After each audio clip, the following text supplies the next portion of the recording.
നമസ്കാരം. കേന്ദ്ര സർക്കാരിൻ്റെ ഗ്രീൻ ഹൈഡ്രജൻ പദ്ധതി കേരളത്തിലേക്ക് എത്തുകയാണ്. ഹൈഡ്രജൻ ബസ്സുകളുടെ പരീക്ഷണ ഓട്ടത്തിനായി തിരഞ്ഞെടുത്ത 10 റൂട്ടുകളിൽ 2 എണ്ണം കേരളത്തിലാണ്.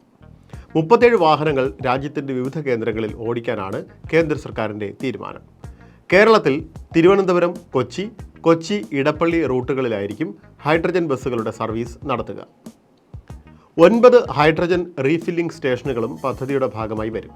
നാഷണൽ ഹൈഡ്രജൻ മിഷൻ്റേതാണ് പദ്ധതി നടപ്പാക്കുന്നത്.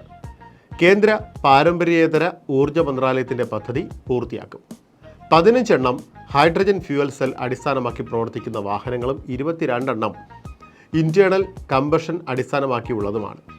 ഗ്രേറ്റർ നോയിഡ, ഡൽഹി, ആഗ്ര, ഭുവനേശ്വർ, കൊണാർക്ക്, പുരി, അഹമ്മദാബാദ്, വഡോദര, സൂററ്റ്, സാഹിബാബാദ്, ഫരീദാബാദ്, ഡൽഹി, പൂനെ, മുംബൈ, ജംഷഡ്പൂർ, കലിംഗ നഗർ, തിരുവനന്തപുരം, കൊച്ചി, ഇടപ്പള്ളി, ജാംനഗർ, അഹമ്മദാബാദ്, NH-16 വിശാഖപട്ടണം, ബയ്യാവാരം എന്നിവയാണ് തിരഞ്ഞെടുത്തിരിക്കുന്ന റൂട്ടുകൾ. Tata Motors, Reliance Industries, NTPC, Ashok Leyland, HPCL, BPCL, IOCL, ANERT തുടങ്ങിയ കമ്പനികൾക്കാണ് നടത്തിപ്പ് ചുമതല.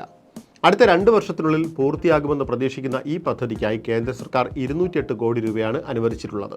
ശുദ്ധമായ ഊർജ്ജം പ്രോത്സാഹിപ്പിക്കുക, ഫോസിൽ ഇന്ധനങ്ങളെ ആശ്രയിക്കുന്നത് കുറയ്ക്കുക, ഹൈഡ്രജൻ സാങ്കേതികവിദ്യയിൽ ഇന്ത്യക്ക് മികച്ച സ്ഥാനം കണ്ടെത്തുക എന്നീ ലക്ഷ്യങ്ങളുമായി 2023 ജനുവരി 4-നാണ് ദേശീയ ഹരിത ഹൈഡ്രജൻ മിഷൻ ആരംഭിച്ചത്.